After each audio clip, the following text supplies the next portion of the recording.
तो शुरुआत में हमें किंग का बेटा दिखाया जाता है। अब क्योंकि उसकी डेड किंग तो मर गई थी, तो थ्रोन यानी राजगद्दी पर वो बैठ गया था, यानी अगला किंग बन गया था और आज उसके लिए किंग डे मनाया जा रहा था। इसी खुशी में वहाँ पर तलवारबाजी का मुकाबला किया जा रहा था। इसमें जो लड़ाई करने वाला था उसने बहुत सारी शराब पी होती है, जिस वजह से किंग के बेटे को बहुत गुस्सा आता है। सजा देने के लिए वो अपने नाइट्स को कहता है कि इसे तब तक शराब पिलाओ जब तक कि ये मर न जाए। तब उसकी नाइट मोटा सा पाइप उसके मुंह में लगाकर बड़े से बर्तन से उसके मुंह में शराब डालने लगती है। पर नाइट स्टार जो दूसरे किंगडम के लॉर्ड थे, उनकी बेटे किंग के बेटे को ऐसा करने से रोक देती है कि अगर तुम अपने किंग डे पर यानी खुशी के माहौल में किसी के साथ ऐसा इतना बुरा सलूक करोगे तो तुम्हारा पूरा साल बुरा जाएगा। किंग का बेटा इस बात को मान जाता है और उस तलवारबाज को छोड़ने का कहता है। इसके बाद हम नाइट स्टार के बेटे रोब स्टार को नॉर्थ एरिया में देखते हैं, क्योंकि यहाँ के कुछ लॉर्ड्स ने उसे नॉर्थ का किंग बना दिया था। विंटरफेल किंगडम राज्य के जो मसले थे उन्हें नाइट स्टार का छोटा बेटा हल कर रहा था। हालांकि अभी वो काफी छोटा था। यहाँ एक जंगली लड़की भी थी जो वैसे तो बड़ी दीवार के उस पार से आई थी, लेकिन वो नाइट स्टार के बेटे और उसके साथी का बहुत ख्याल रखती थी। एक और किंगडम में डेनेरिस अपने तीनों ड्रैगन के साथ रेगिस्तान से गुजर रही थी। उसके साथ उसका ट्रांसलेटर, सर्वेंट और कुछ सिपाही थी। और क्योंकि ये रेगिस्तान था इसलिए इनके पास खाने पीने के लिए कुछ भी नहीं था। अचानक भूख की वजह से उसका घोड़ा नीचे गिर गया। काफी दिन से कुछ ना खाने की वजह से वो वही अपना दम तोड़ देता है। अब ये देखते हुए डेनेरिस अपने 3 सिपाहियों को खाना और पानी की तलाश में भेज देती है। समंदर में मौजूद एक शहर में हम किंग के भाई को पहली बार देख पाते हैं, जिसका नाम स्टैनिस था। और क्योंकि किंग की मौत हो गई थी इसलिए स्टैनिस को लगता है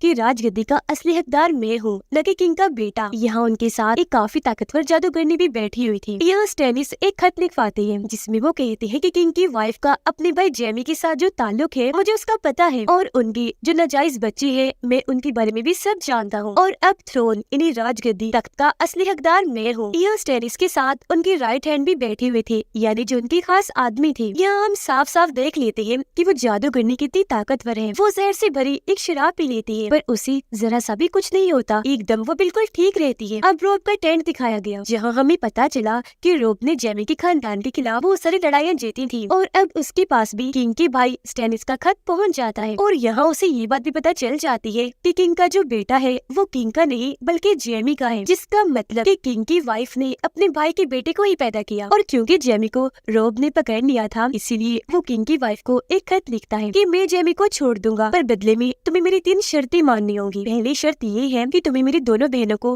वापस भेजना होगा। दूसरी शर्त कि हमारे जितने भी लोग जंग में मारे गए हैं उनकी लाशों को भी वापस करना होगा। तीसरी और आखिरी शर्त कि वेस्टोस का जो नॉर्थ एरिया है उसे इन 7 किंगडम्स में ना गिनकर अलग गिना जाए। अब रोब से मिलने उसका सौतेला भाई आया जो कहता है कि मैं अपने असली डैड के पास जा रहा हूँ मदद मांगने, ताकि जेमी और उसकी फौज से लड़ने में वो तुम्हारी मदद कर सके। अब रोब अपनी मोम को भी भेजता है किंग के छोटे भाई के पास मदद मांगने, ताकि उन्हें जंग में और मदद मिल सके। जॉन और लॉर्ड कमांडर दीवार की दूसरी साइड जाते हैं। वहाँ एक मशहूर घर में वो जैसे ही गए तो उनकी मुलाकात एक बूढ़े आदमी से हुई जो एक शिकारी था और उसकी बहुत सारी बीवियां थी, क्योंकि जब भी उसकी बेटी पैदा होती है तो उसके बड़े होने पर वो उसके साथ शादी कर लेता है। पर उसके बेटों का क्या होता है ये कोई नहीं जानता, लेकिन अच्छा नहीं होता उनके साथ। जॉन और लॉर्ड कमांडर उसके घर पर ही रुकते हैं। यहाँ लॉर्ड कमांडर उससे यहाँ की दीवार की दूसरी तरफ की सूरत हाल के बारे में पूछते हैं। तब शिकारी बताता है कि जितने भी जंगली लोग हैं वो एक आदमी से जा मिले जो पहले तो एक नाइट ही था, पर वहाँ से भागकर जब वो यहाँ आया तो सभी जंगली लोगों का किंग बन गया। बोना अपने एक दोस्त के साथ था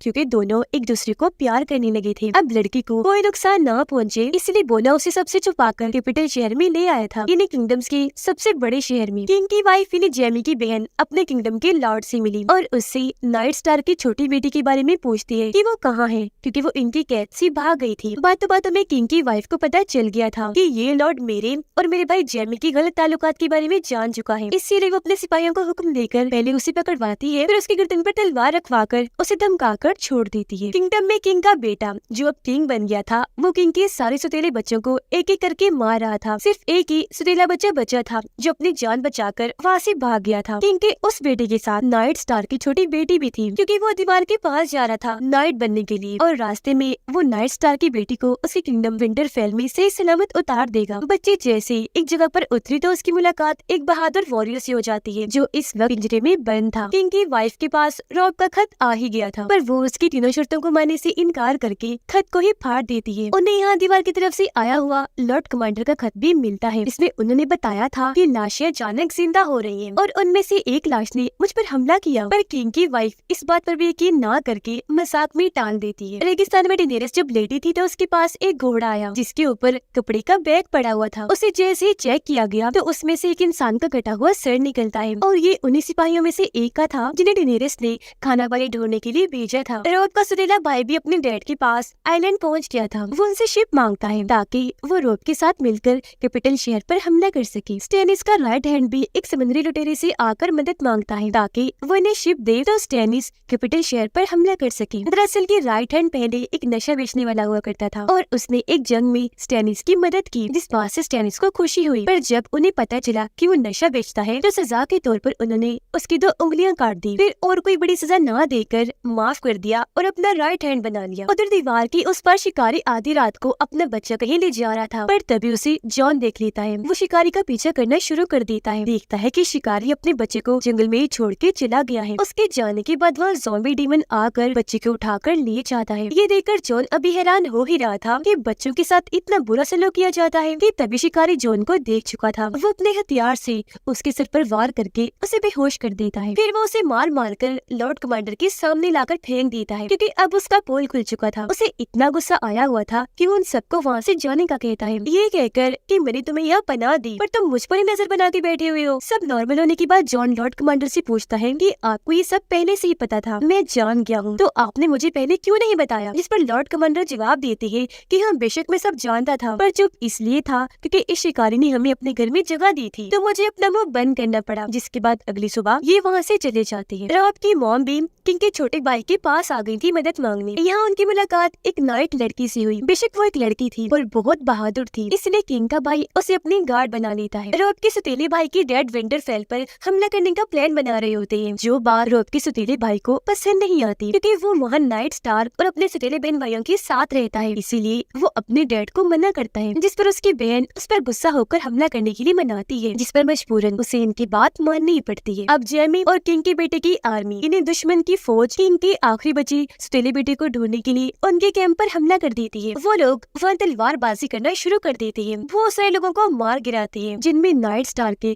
खास आदमी की भी मौत हो जाती है। यहाँ नाइट स्टार की छोटी बेटी उस बहादुर वॉरियर की मदद करती है जो पिंजरे में बंद था। दुश्मन आर्मी उन सबको पकड़ लेती है। वो बहुत बेरहम थे, एक बच्चे के सीने में तलवार घुसाकर उसे मार देते हैं। जिसके बाद वो किंग के सतीले बेटे को ढूंढने लगते हैं। यहाँ नाइट स्टार की बेटी चालाकी से एक लाश की तरफ इशारा कर देती है कि किंग का वो बेटा ये है जो अब मर चुका है। उधर रॉब भी अपनी आर्मी के साथ दुश्मनों की आर्मी को हराता हुआ काफी आगे आ चुका था। उसने बहुत सारे दुश्मन सिपाही मार गिराए। वहाँ लाशें ही लाशें बिखरी पड़ी थी। उनके खुद के भी काफी सिपाही जख्मी हो गई थी, जिन सबका इलाज एक लड़की कर रही थी क्योंकि वो एक नर्स थी। उधर किंग का बेटा नाइट स्टार की बड़ी बेटी जिसके साथ पहले उसकी शादी होने वाली थी, जो उसकी कैद में थी, वो उसे सबके सामने अपने सोल्जर से पिटवा रहा था। बेचारे के कपड़े भी फाड़ दिए जाते हैं। वो कुछ नहीं कर सकती थी, बस रोती जा रही थी। इतनी ही देर में यहाँ बोला भी आ गया जो किंग की बेटी को डांट लगाकर नाइट स्टार की बेटी को बचा लेता है। अब नाइट स्टार की राख और हड्डियाँ लॉर्ड को दे दी जाती हैं, जिन्हें देने वो नाइट स्टार की वाइफ के पास जाता है, पर वो लॉर्ड पर गुस्सा करने लगती है क्योंकि लॉर्ड ने नाइट स्टार के खिलाफ बगावत करके उन्हें धोखा दिया था। जिस पर लॉर्ड उनसे झूठ बोल देता है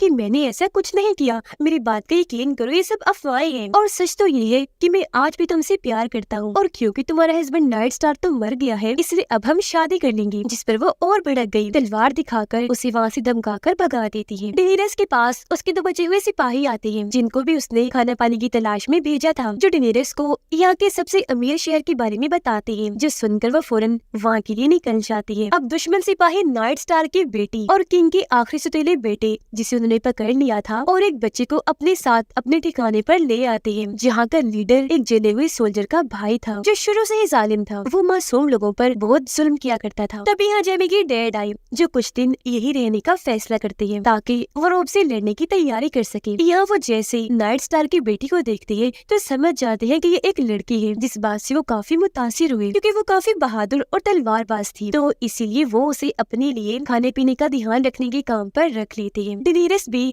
अमीर शहर के बाहर पहुँच गई थी। शहर के गेट पर 13 लोग खड़े थे जो यहाँ के सबसे अमीर लोग थे। उनमें से एक अमीर आदमी आगे आया जो डेनेरिस को कहता है कि मैं तुम्हारे ड्रैगन्स को देखना चाहता हूँ। इस पर वो कहती है ठीक है मैं दिखा दूंगी, पर पहले तुम्हें मुझे अपने शहर के अंदर ले जाना होगा। इस पर वो अमीर आदमी इनकार करके वापस अपने लोगों के पास चला जाता है। इस बात से डेनेरिस को गुस्सा आ गया। वो लोगों को धमकाने लगती है कि अगर तुम्हें इतना ही घमंड है अपने शहर पर तो देखना मैं ये रहने नहीं दूंगी। जब मेरे ड्रैगन्स बड़े हो जाएंगे तो मैं तुम्हारे शहर पर हमला करवा करवा के तुम्हारा पूरा शहर जलाकर तहस नहस करवा दूंगी। ये सुनकर अमीर शहर का हेड आगे आया, जो डेनेरियस को अपने शहर के अंदर भेजने के लिए मान जाता है और इशारे से कहता है, आइए आइए, हमारे शहर में आपका वेलकम। कैपिटल शहर में बोना किंग की वाइफ की कजन से आकर मिलता है, और ये वही कजन है जिसने जानबूझकर किंग को जंगल में शराब पिलाई थी ताकि किंग को नशा हो और उनकी मौत की वजह बने, क्योंकि इस कजन के साथ भी किंग की वाइफ का ताल्लुक बना हुआ था। इस बात का बोने को पता चल गया था। वो उसे डराता है कि तो मुझे किंग की वाइफ जो मेरी बहन भी है उसकी सारी जानकारी मुझे ला कर दोगी। अगर तुमने ऐसा ना किया तो मैं तुम्हारे और उसके चक्कर के बारे में किंग के बेटे को बता दूंगा। वो तो पहले ही जालिम किंग बना हुआ है, वो तुम्हारे साथ क्या करेगा तुम उसका अंदाजा भी नहीं लगा सकती। रात के वक्त स्टैनिस अपने राइट हैंड को जादू करने के साथ एक कश्ती के जरिए भेजता है। दोनों कश्ती का सफर तय करने के बाद एक केव इन्हीं गार में आ गई, और ये जगह स्टैनिस की बाइक के कैंप के काफी पास थी। जहाँ आते ही जादू करने के साथ अजीब होने लगा। वो अपने कपड़े उतार कर वहाँ बैठ जाती है। बुरी तरह हाँप रही थी क्योंकि वो माँ बनने वाली थी और अब उसके बच्चे पैदा होने का टाइम आ गया था। पर हैरत, वो यहाँ बच्चे को नहीं एक काले साई को पैदा करती है, जो देखकर स्टैनिस का राइट हैंड एकदम काफी दंग रह गया। उधर कैंप में स्टैनिस का भाई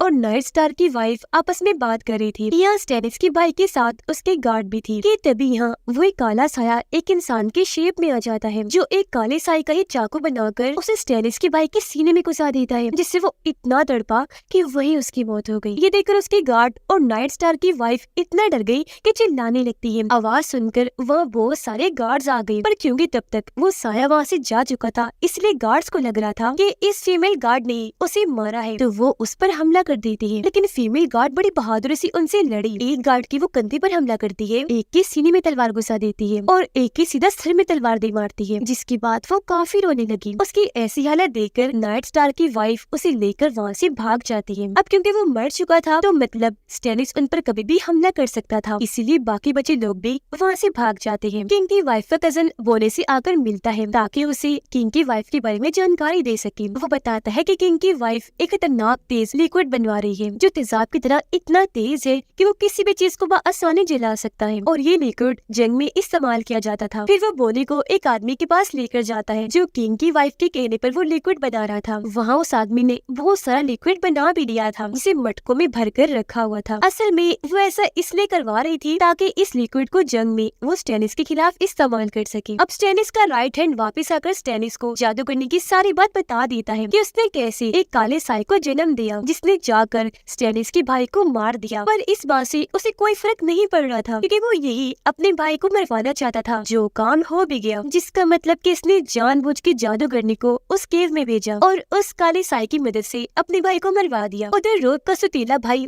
अपने डैड और बहन की बातों में आकर आखिरकार विंटरफेल पर हमला करने के लिए राजी हो ही गया, जहाँ बहुत जल्द वो हमला करने वाले थे, जिसका मतलब कि वो अपने सुतीले बहन भाइयों के साथ बगावत पर उतर आया था। नाइट स्टार की वाइफ फीमेल गार्ड को बचाकर जंगल में ले आई। यह फीमेल गार्ड उससे बहुत खुश हुई। उसकी जान बचाने के लिए वो नाइट स्टार की वाइफ के सामने अपनी तलवार रख के आज से उसकी गार्ड बन जाती है। अब नाइट स्टार की छोटी बेटी की मुलाकात दोबारा से उस बहादुर वॉरियर से हो जाती है, और क्योंकि उसने बहादुर वॉरियर की पिंजरे से निकलने में मदद की थी, उसकी जान बचाई थी, इसलिए वो कहता है कि अब एहसान का बदला देने का टाइम आ चुका है। मैं तुम्हारे लिए किसी भी 3 लोगों को मार दूंगा, तुम्हें बस उनके नाम मुझे बताने होंगे। और क्योंकि दुश्मन सिपाही उन्हें बहुत परेशान कर रही थी, इसलिए बच्ची एक सिपाही का नाम उसे बताकर वहाँ से चली जाती है। दीवार के उस पर सारे लोग बर्फीले इलाके में आ जाते हैं, जहाँ उन्हें एक रेंजर मिल जाता है, जो पिछले साल यहाँ आने के बाद वापस नहीं लौटा था, पर हैरत वो अभी तक जिंदा था। यहाँ एक आदमी लॉर्ड कमांडर को बताता है कि जंगली लोगों का किंग अपने लोगों के साथ नॉर्थ को छोड़कर साउथ की तरफ जा रहा है, क्योंकि नॉर्थ में अब सर्दियाँ जो आ गई है, जिसका मतलब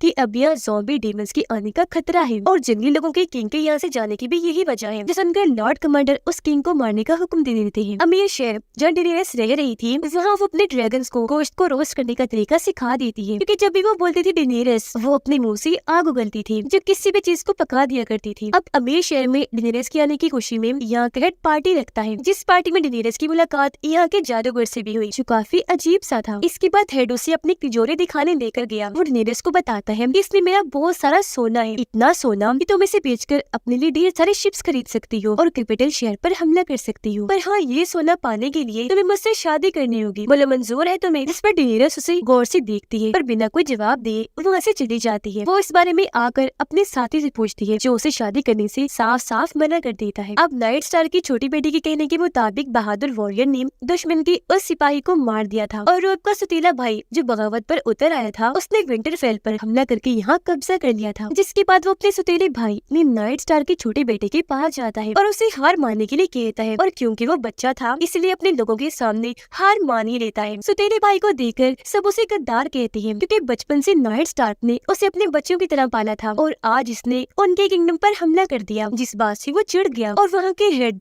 जो काफी बूढ़े थे तलवार से उनका गला काट देता है। ये देखकर जंगली लड़की चालाकी से रात को सतीले भाई के पास जाती है और बहाने से उसे चाबी हासिल करके अपने सभी साथियों को आजाद कर लेती है। जिसके बाद वो सभी विंटरफेल को छोड़कर यहाँ से भाग जाते हैं। दीवार की उस पर लॉर्ड कमांडर ने जॉन और कुछ नाइट्स को जंगली लोगों के किंग को मारने के लिए भेजा था। वो आगे बढ़ ही रहे थे कि तभी कुछ जंगली लोग जो उस किंग के ही थे वो इन पर हमला कर देते हैं, पर सभी नाइट और जॉन बड़ी बहादुरी से उनका मुकाबला करके सबको मार देती है। पर एक जंगली लड़की बच जाती है जिसे जॉन ने पकड़ लिया था। वो अपने साथी को कहने लगा कि आप जाए, मैं इसे मार दूंगा। जॉन उस पर तलवार से कई बार वार करने की कोशिश करता है लेकिन उसे मार नहीं पाता, जिस चीज का फायदा उठाकर वो लड़की जॉन पर ही हमला करके वहाँ से भाग जाती है। वो भी उसके पीछे भागने लगा। लड़की जैसे एक जगह पर गिरी, जॉन ने वहाँ कूदकर फौरन आके दोबारा उसे पकड़ लिया। अब वो दोबारा न भागे इसलिए जॉन ने उसे बांध दिया था। रात होने की वजह से वो उसे वहीं लेकर सो जाता है। उधर रॉब के पास उसकी मम वापिस आ जाती है। तभी उनका सिपाही खत लेकर आता है जिससे उन्हें पता चल जाता है कि रॉब के सतीले भाई ने इन्हें धोखा दिया है। उसने विंटरफेल पर हमला करके वहाँ कब्जा कर लिया है। जो सुनकर रॉब को इतना गुस्सा आया कि वो भी उस पर हमला करने का फैसला करता है, पर उसे सिपाही रोक लेता है ये कहकर कि आपको वहाँ जाने की जरूरत नहीं है, मेरा एक सतीला बेटा है वो वहाँ जाकर उस पर हमला कर देगा। कैपिटल शहर में किंग की बेटी की शादी दूसरे किंगडम के प्रिंस राजकुमार से की जा रही थी, इसलिए महल के सभी लोग उसे कश्ती में छोड़ने आए हुए थे। पर जब वो वापस महल जा रहे थे तो लोगों की भीड़ में एक इंसान किंग की बेटी पर हमला कर देता है क्योंकि उसने उसके सर पर मिट्टी वाला पत्थर फेंक के मारा था। जिस बात से किंग की बेटे को इतना गुस्सा आया कि वो अपने सिपाहियों को कहकर सभी लोगों को मारने का हुक्म देता है। इससे पहले कि सिपाही लोगों पर हमला करते लोग भड़क गए, उल्टा उन्हीं पर हमला कर देते हैं। लोगों ने उन पर तीरों, तलवारों और पत्थरों की बारिश कर दी थी और क्योंकि लोग बहुत ज्यादा थे इसलिए महल के लोग जैसे तैसे अपनी जान बचाकर महल के अंदर आ जाते हैं। यहाँ बाहर के कुछ लोग भी अंदर आ गए थे जो नाइट स्टार की बेटी को पकड़कर नीचे गिरा देते हैं, फिर उसके साथ बदतमीजी करने की कोशिश करने लगते हैं। लेकिन तभी यहाँ वो सोल्जर जिसका चेहरा जला हुआ था वो आकर इन लोगों पर हमला कर देता है। एक वो हवा में लहराकर मारता है तो दूसरे की कमर में अपना चाकू घुसाकर, जिसके बाद वो नाइट स्टार की बेटी को बचाकर वहाँ से ले जाता है। महल में दूसरी तरफ बोला किंग की बेटी पर काफी गुस्सा करता है, उसे जोरदार थप्पड़ भी लगाता है कि ये सब तुम्हारी वजह से हुआ। तुमने एक इंसान जिसने तुम्हें पत्थर मारा था उसकी वजह से सब लोगों को मारने का कहा, जिससे लोग भड़क गए और उन्होंने हमारे साथ ऐसा कर दिया। तभी यहाँ जला हुआ सोल्जर नाइट स्टार की बेटी को लेकर आ जाता है। अब एक सिपाही को नाइट स्टार की छोटी बेटी पर शक हो गया था, जिस बारे में बताने के लिए वो जेमी के डैड के पास चलने लगा, यानी दुश्मनों के हेड के पास। ये देखकर बच्ची घबरा गई। वो बहादुर वॉरियर के पास आकर उसे उस सिपाही का नाम बता देती है ताकि ये उसे मार दे। वो सिपाही जेमी के डैड के पास पहुँच तो गया था लेकिन कुछ बताने से पहले ही बहादुर वॉरियर उसे मार देता है। अमीर शहर में डेनेरिस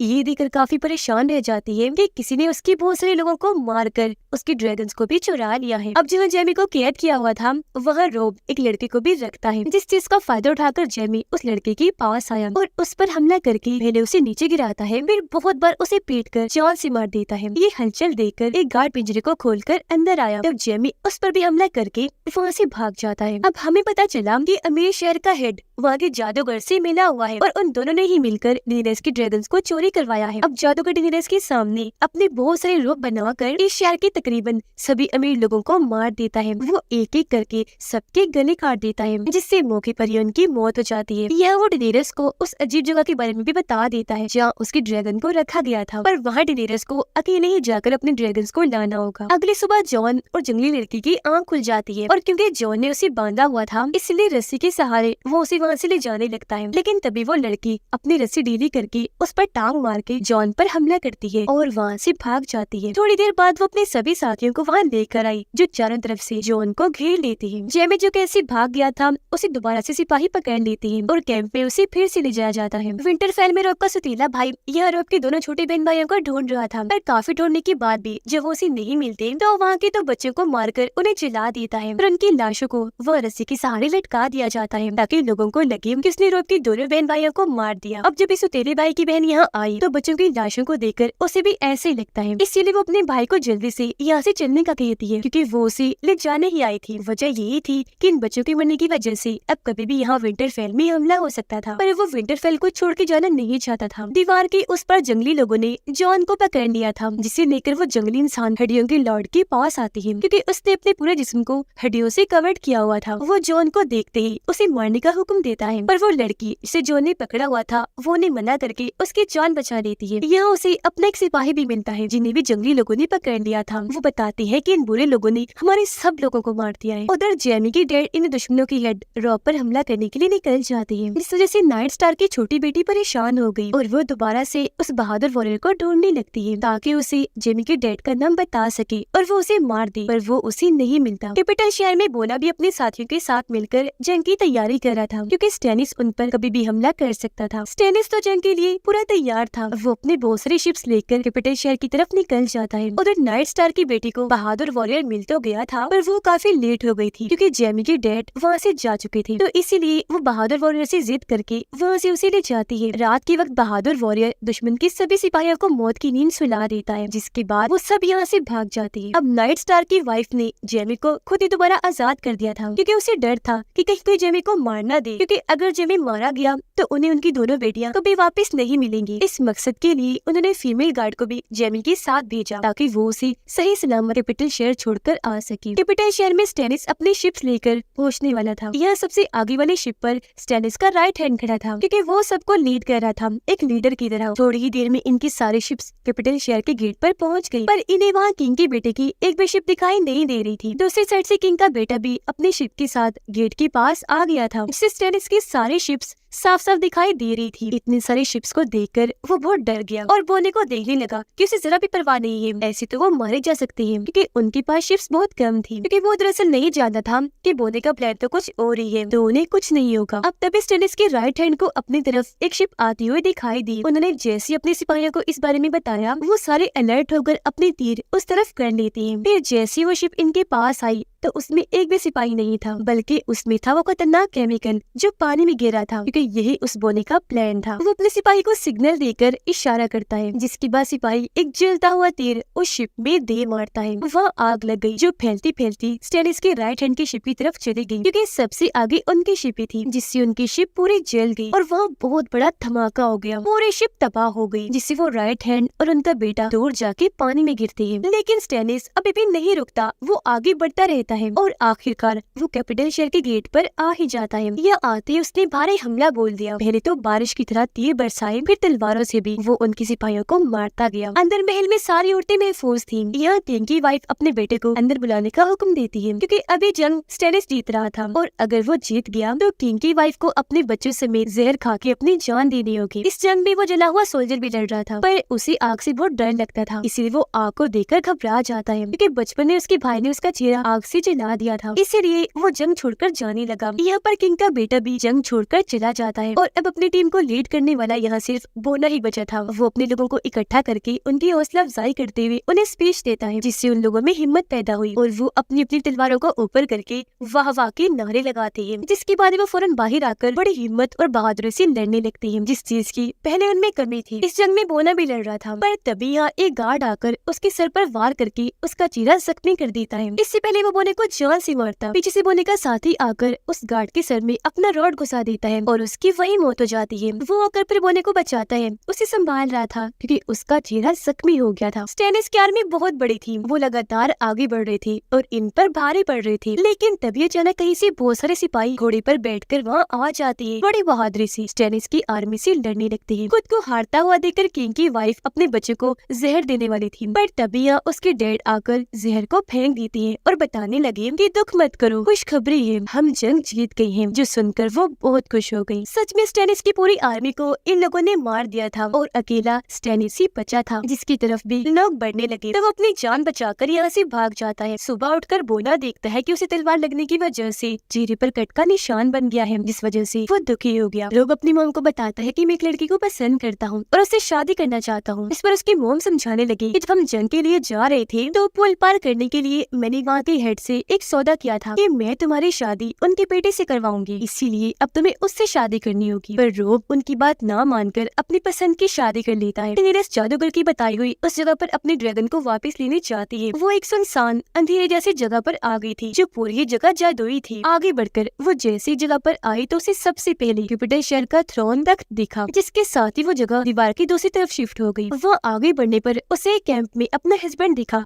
जो जिंदा से ही सलामत था और उसने गोद में उनका बच्चा पकड़ा हुआ था। ये देखकर डेनेरिस समझ गई कि मेरा ध्यान भटकाने के लिए ये किस्म का जादू किया हुआ है, इसीलिए वो फौरन वहाँ से चली जाती है। वो अब एक दूसरी जगह पर आ गई थी जहाँ उसे अपने तीनों ड्रैगन्स मिल जाती है, लेकिन उनकी गर्दनों पर जंजीरें बांधी हुई थी। अब तभी पीछे से जादूगर भी आ जाता है जो अपने जादू से डेनेरिस को भी बांध देता है। उसकी भी कलाई पर जंजीर वाली हथकड़ी लगा देता है। ये देखकर डेनेरिस को एक आइडिया आया और वो अपने ड्रैगन को अपना नाम डेनेरिस बोलने को कहती है। जैसे ड्रैगन ने ये बोला वो आग उगलने लगी। तब डेनेरिस ने आग को अपनी ताकत से कंट्रोल करके उसे जादूगर की तरफ कर दिया। आग इतनी ज्यादा थी कि वो जादूगर को जला देती है, जिससे उसकी मौत हो गई। जादूगर की मरते ही क्योंकि जादू टूट गया था इसीलिए उन सबकी जंजीरें भी खुल गई थी। अब डेनेरिस अपने सिपाही की मदद से उस बड़ी तिजोरी को खुलवा देती है जिसमें सोना था, पर उसे खोलने पर अंदर सोने का एक टुकड़ा भी नहीं था, जिससे वो समझ गई कि इसका मतलब यहाँ की हेड ने मेरे साथ झूठ बोला था उसे शादी करने के लिए। साथ ही उसे ये भी पता चलता है कि मेरे एक सर्वेंट ने मुझे धोखा दिया। उसने यहाँ की हेड के साथ मिलकर ड्रैगन्स को चोरी करने में मदद करवाई थी, तो इसलिए सजा के तौर पर वो उन दोनों को उस तिजोरी में बंद करवा देती है। उधर स्टैनिस जादू करने पर गुस्सा करने लगा। वो उसे गले से पकड़ लेता है, कहने लगा तुमने तो कहा था कि अगर मैं कैपिटल शहर पर हमला करूंगा तो जीत जाऊंगा, पर बता मैं क्यों हारा, वो भी इतनी बुरी तरह से। तब जादूगर ने उसे हौसला देती है, कहती है कि अब ना सही अगली बार जीत जाओगी। इतना कहकर वो उसे आग में उसकी जीत दोबारा से दिखाती है। रोब का सतीला भाई पूरे विंटरफेल को बंद करवा देता है। अब हालांकि उसके पास बस 20 सिपाही थी, लेकिन फिर भी वो हिम्मत नहीं हारता और अपने लोगों को स्पीच देकर उनका हौसला बढ़ाता है। लेकिन तभी उसका एक सिपाही पीछे से उसे मारकर बेहोश कर देता है, क्योंकि ये सारे सिपाहियों का प्लान था। उसे बचाने के जैसे बूढ़ा सिपाही आगे आया, ये लोग रॉड से उन्हें भी मारकर जख्मी कर देती है। वो वहीं गिर गई, जिसके बाद वो रोब के सतीले भाई को वहाँ से लेकर चली जाती है। जंगली लड़की नाइट स्टार की छोटी बेटी और 2 लोगों को लेकर वहाँ से बाहर आती है, जहाँ उन्हें वो बूढ़े जख्मी सिपाही मिल जाते हैं जिनकी हालत इतनी खराब थी कि वो बस मरने वाले थे। वो उन लोगों से कहती है कि तुम्हें दीवार के पास जाना चाहिए क्योंकि वहाँ जॉन है जो तुम्हारा ख्याल रखेगा, वरना ऐसे तुम्हें खतरा है। फिर वो जंगली लड़की से कहती है कि प्लीज मुझे मार डालो क्योंकि मैं बहुत तकलीफ में हूँ और मेरा ठीक होना भी नामुमकिन है। नाइट स्टार की बेटी अपने दोस्तों के साथ भाग जाती है। उसे रास्ते में दोबारा से बहादुर वॉरियर मिलता है, जिसे वो कहती है कि मैं भी आपकी तरह बहादुर बनना चाहती हूँ, लोगों को मारना सीखना चाहती हूँ। इस पर वो कहने लगा कि नहीं, अभी तुम बहुत छोटी हो, ये काम मत करो, तुम्हारे लिए हर बार ये काम मैं कर दिया करूंगा। जो कहकर वो उसे एक सिक्का देता है, कहने लगा कि तुम जिसको भी मारना चाहती हो उसे ये सिक्का दिखा देना और बस ऐसा होते ही वो इंसान मेरे पास आ जाएगा, फिर मैं उसे मार दूंगा। ये कहकर उसने अपना चेहरा दूसरी तरफ किया, लेकिन जैसे ही पलट कर देखा उसका चेहरा बदल चुका था, जिसके बाद वो यहाँ से चला जाता है, जिससे हम समझ पाते हैं कि वॉरियर होने के साथ साथ वो एक जादूगर भी है। दीवार के उस पर जॉन के 3 सिपाही यहाँ पर अपने नाइट साथियों को ढूंढ रहे होते हैं, पर तभी अचानक उन्हें 3 हॉर्न की एक साथ बजने की आवाज आती है, जिससे वो लोग इतना डर गए कि फौरन वहाँ से भाग जाते हैं। असल में 3 हॉर्न्स के बजने का मतलब है कि यहाँ ज़ॉम्बी डीमंस हैं और इतने सालों बाद क्योंकि आज 3 हॉर्न बची थी जब भी वो लोग इतना डर गए। जॉन का एक सिपाही जब भाग रहा था तो अचानक वो गिर जाता है, इसलिए वो जल्दी से जाकर पत्थर के पीछे छुप गया, जिसके बाद आखिरकार वहाँ ज़ॉम्बी डीमन आ ही जाता है, जिसकी जिल्द अजीब सी सफेद रंग की थी, चेहरा भी बहुत बदसूरत डरावना सा था और वो एक मरे हुए घोड़े पर बैठा हुआ था। आंखें नीली चमकदार थी, हाथ में उसने बर्फ की तलवार पकड़ी हुई थी। जैसे उसने चीखकर तलवार को हवा में किया, अचानक उसके पीछे उसकी बहुत बड़ी आर्मी भी आ गई। जो सारे मरे हुए लोग थे उनकी भी हालत बहुत खराब थी। वो सब सफेद ज़ॉम्बीज थे जो अब तबाही मचाने आगे बढ़ रहे थे। जो उनका छुपकर ये सब देख रहा था उसकी हालत खराब हो गई थी, क्योंकि ज़ॉम्बी डीमन की आर्मी बहुत बड़ी थी। और इसी के साथ दूसरा सीजन इधर ही खत्म हो जाता है।